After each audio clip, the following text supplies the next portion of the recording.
Only you can do it. Set up for success. That's our lesson for today as we prepare for the next 30-day Get Up and Go challenge. During COVID, we're doing Get Up and Go challenges to help us to always know what to do. What do we do next, no matter what we're facing, no matter what our circumstances and situation is, and to guarantee that we're better off after any challenge, any obstacle, any failure, any setback, any accident, any change that happens. We know by following a process, by using a framework, by actually purposefully understanding the situation and how it impacts us, that we'll be better off. Guaranteed to be better off. Guaranteed to have better results after than before the challenge faces us, and to be better off because of that challenge. What does only you can do it mean? Today's a pretty auspicious day for me. It happens to be Labor Day in America, but that's not why it's auspicious. This is actually the exact 10th anniversary of my sudden cardiac arrest. 10 years ago today, exactly today, actually about 8 o'clock at night, maybe a little after 8:30, I actually had a sudden cardiac arrest and died. And luckily, I didn't stick. I'm here talking to you today because I was frozen and jump started, and the person at the place I went down and had my sudden cardiac arrest, fortunately for me, knew CPR. And so everything fell into place exactly so that I could still be here talking to you today. And I am so eternally grateful for that. Every day for the last 10 years, I have woken up and just been grateful to wake up. I've been on a journey over the last 10 years to massively, drastically change the life that I was living, because the life that I was living, although it looked awesome from the outside, felt really, really bad to me on the inside. And that is part of what led up to the physical event of my body just immediately shutting down and me almost not being here anymore. So the biggest lesson I learned over the last 10 years coming out of that particular event was that it's absolutely imperative that you be you and that I be me. Up to that point, I was living my life, but I was only living a little tiny part of my life. I was showing up mostly how other people expected me to show up. I was doing the things that other people expect me to do. And some of them I expected of myself because I had been conditioned to expect them of myself. But the vast majority of it, a whole lot of it, the greater percentage of it, were things I was doing because I thought I should do them, not because I loved what I was doing. I wanted to be doing it. I felt like I was on purpose, on a mission to be doing what I'm here on the planet for. And that led me to understand that only I, just like only you, can do it. And it is, of course, different for each and every one of us. We're all here for our own purpose, our own reason. We're all living for the reasons that we're here to live. We're having this life experience because of whatever it is that we're here to do or serve or be or become. Maybe it's we're just here to develop and be the best possible version of ourselves. That is a very noble and awesome mission, right? You're born, you learn, you grow, you develop, you make choices along the way that feel right to you, and that's your purpose, because being yourself, being who you really are, gives everybody else around you permission to be themselves as well. And I didn't realize that for a long, long time, up to and including the sudden cardiac arrest, and it wasn't until after that and the studying and the searching and the trying to understand what the heck had happened to me that I discovered some of these things. But one of the biggest things I discovered is the greatest gift that you have for the world is to be who you are. Be who you really are. How do you know? How do you know who you really are? I think as human beings, we make everything so complicated and so convoluted. And the truth is, it doesn't have to be that way. It doesn't have to be that hard. If we simply ask ourselves, how does this make me feel? If it makes me feel good, that means it's for me and I'm moving in the right direction.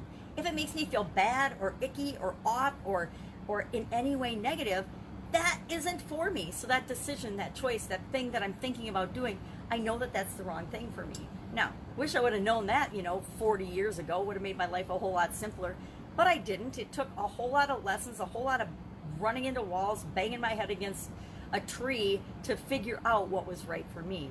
And in my case, it took me absolutely positively having to have a dead stop in my life, literally a dead stop, before I woke up and realized that I always had the power inside of me all along to change how my life was going, changed the direction of my life. Now, was it hard? Yes. Did I have to go through and make a lot of difficult choices and decisions? Yes. But guess what? Those tough decisions, those choices, for example, I got divorced, right? I left my long-term relationship and chose to get divorced. Was that an easy decision? No, it was really painful.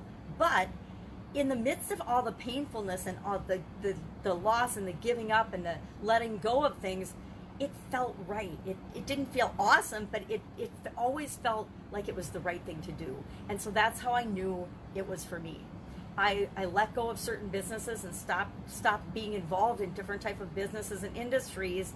And I can say that I missed them a little because I missed the activity associated with them, but I had this huge, overwhelming sense of relief when I stopped doing and stopped being involved in certain types of businesses and industries that my ex-husband and I had been involved in. And that's how I knew it was the right thing for me.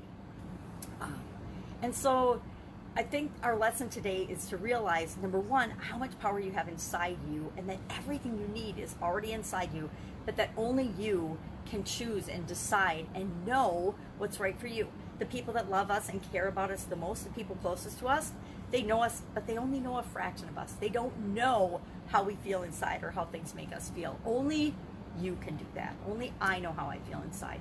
And we're all different. What beauty, I love the saying, beauty is in the eye of the beholder, because it's a great example of we define and decide and choose everything. You decide what beauty and what's beautiful to you. It could be totally different than what's beautiful to me. You know, it applies to everything, how we define words, and it's up to you. You define and choose and create your own reality. I used to have this argument with my ex-husband a lot about reality. He'd say, well, that's just reality. That's just the way it is, which to me irritated the living daylights out of me, because reality is how you see things. Well, each of us see things differently based on the experiences that we've had up to the point that we're looking at something. We can both look at this same magnifying glass and see totally different things. You might be like, meh, magnifying glass, who cares?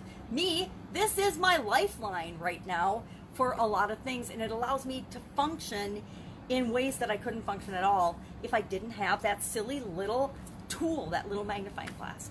So to me, a magnifying glass is an awesome tool and a lifeline, and to you, you might be like, hey, my vision's 2020, I'm doing awesome. I don't need a magnifying glass to see anything or do anything. More power to you, but that's the power of this lesson today. Only you can do it. Only you can decide what you want to do, what's important to you, what your priorities are. And those are yours. Those are your gifts to the world. You being you is the most important thing. It is your purpose here on the planet. And to always be becoming a better version of yourself, meaning moving toward the things that make you feel good and away from the things that make you feel bad.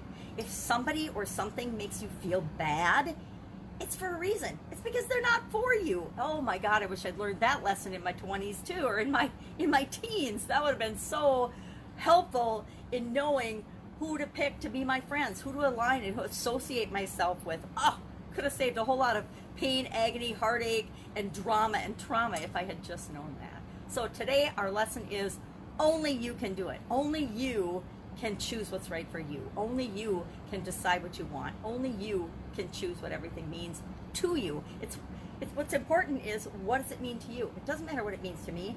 I happen to love coffee. You might hate coffee.